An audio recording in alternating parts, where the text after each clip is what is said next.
দূর দূরান্ত থেকে আগত আমার গুরুচাঁদ প্রেমী ভক্ত এবং কল্যাণময়ী মায়েরা, সকলের শ্রীচরণে আমার শ্রদ্ধাঞ্জলি নিবেদন করে আপনাদের সামনে সংক্ষিপ্তভাবে দুই চারটি কথা বলতে চাই।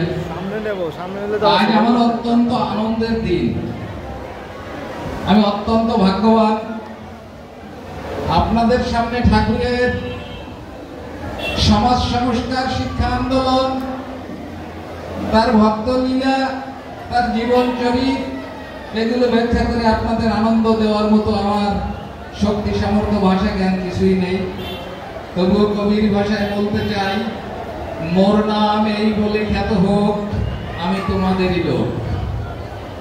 আপনারা যদি সবাই আমাকে আপনাদের ভাই, আপনাদের সন্তান মনে করেন, তাহলে আপনাদের আশীর্বাদ থেকে হয়তো আপনাদের দু চার কথা আমি ফিরিয়ে দিতে পারবো। আমি নিজেকে অত্যন্ত ভাগ্যবান মনে করছি এ কারণে, আজ আমার সামনে ক্যামেরা নিয়ে যে ছেলেটি বসে আছে সে কিন্তু আমার ছাত্র, এবং সে কিন্তু গুরুচাঁদের স্কুলের ছাত্র। আমি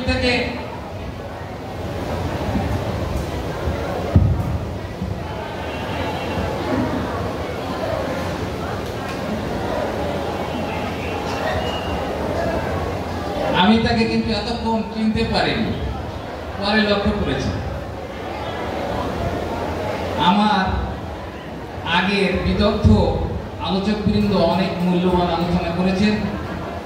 যে কথাগুলো হয়েছে ওই কথাগুলো আর আমি বলতে চাই না, সময় সংক্ষিপ্ত। আমি নিজেকে অত্যন্ত ভাগ্যবান মনে করলাম। কেন? আমি একটা প্রাথমিক বিদ্যালয়ের প্রধান শিক্ষক পদে চাকুরিরত আছি। এই স্কুলটি আমার গুরুচাঁদ ঠাকুরের প্রতিষ্ঠিত।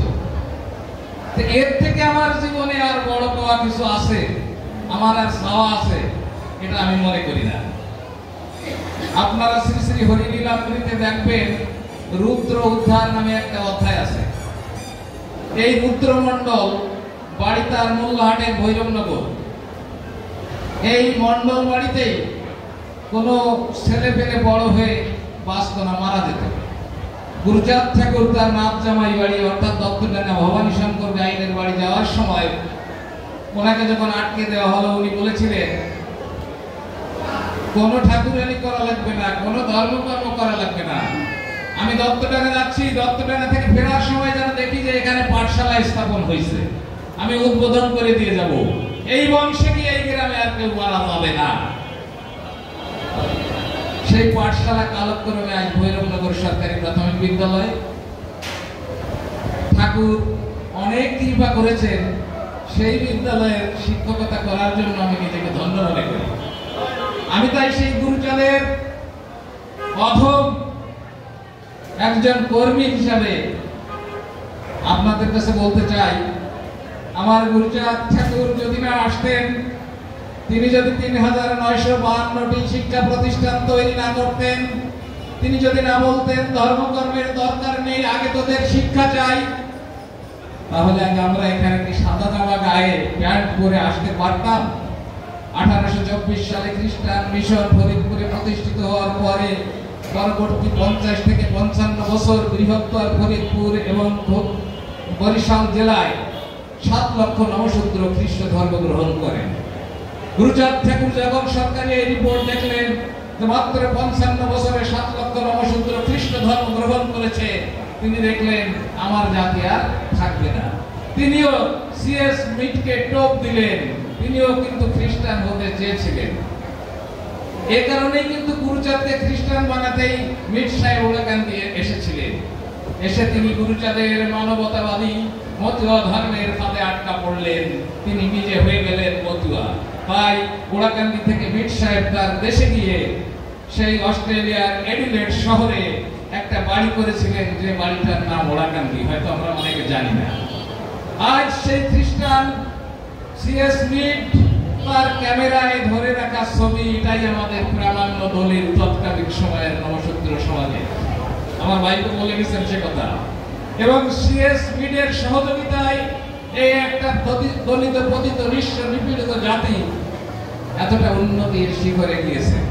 গুরুচাঁদ ঠাকুরকে পাশে থেকে তিনি সবসময় তার আধ্যাত্মিক শক্তিতে মোহিত হয়ে গুরুচাঁদ ঠাকুরকে তিনি বাবা বলতেন, তাই তিনিও হয়ে গিয়েছিলেন মতুয়া। আমি আজ সেই গুরুচাঁদের জন্ম জয়ন্তীতে তার সেই পরম ভক্ত সিএস মিডের প্রতিও শ্রদ্ধা জ্ঞাপন করি।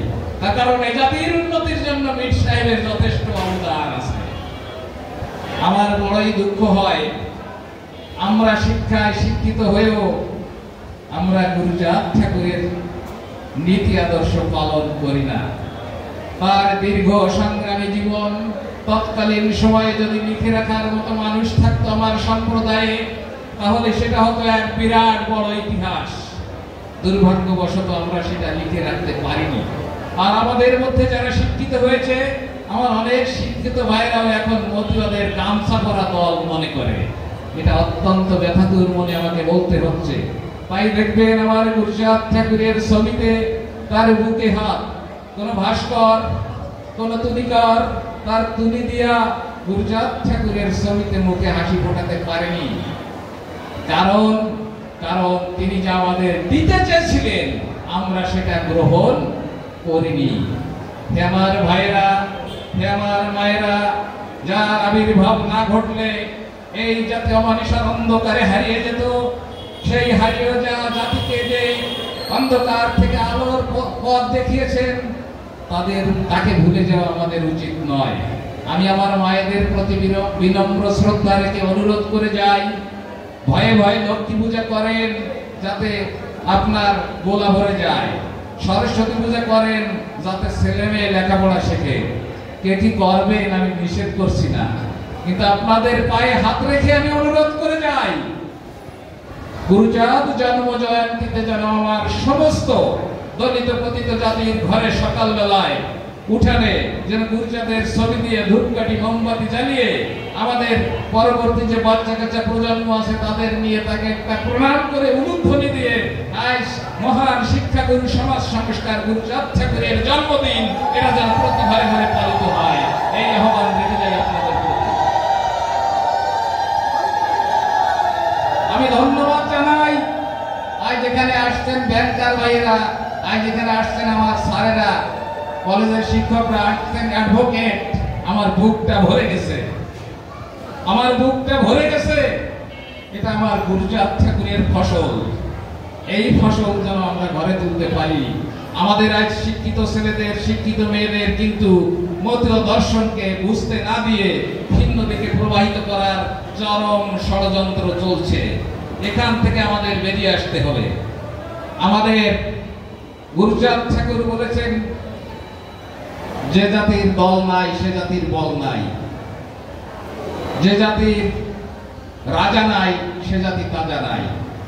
আমার মতীয় দর্শন বলেছেন, সর্বধর্ম লঙ্ঘিয়ে করিলেন স্থূল, শুদ্ধ মানসিকতার এই হয় মূল, জীবে দয়া নামে রুচি মানুষেতে নিষ্ঠা, ইহা ছাড়া আর যত সব ক্রিয়া ভ্রষ্টা।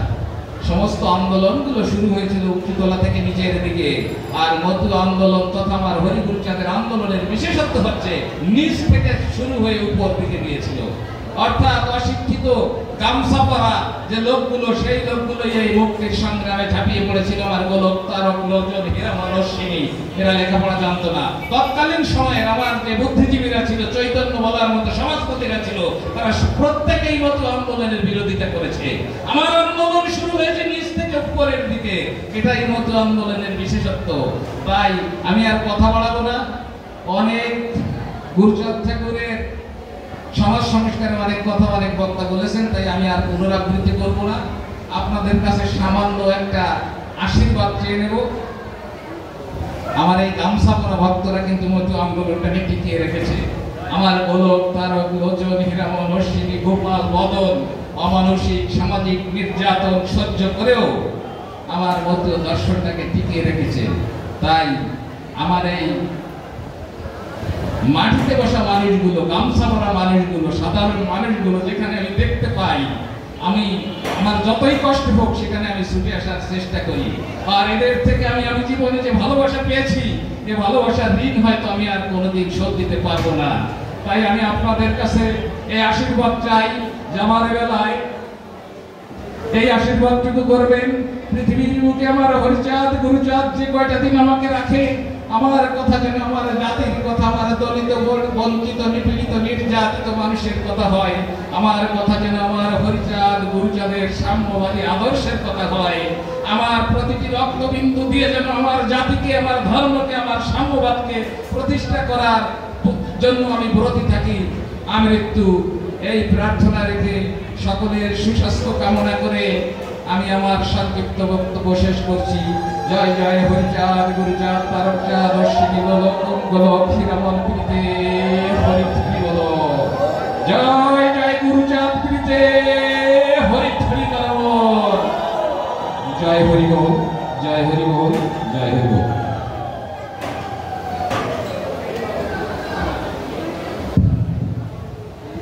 Audio Jungle.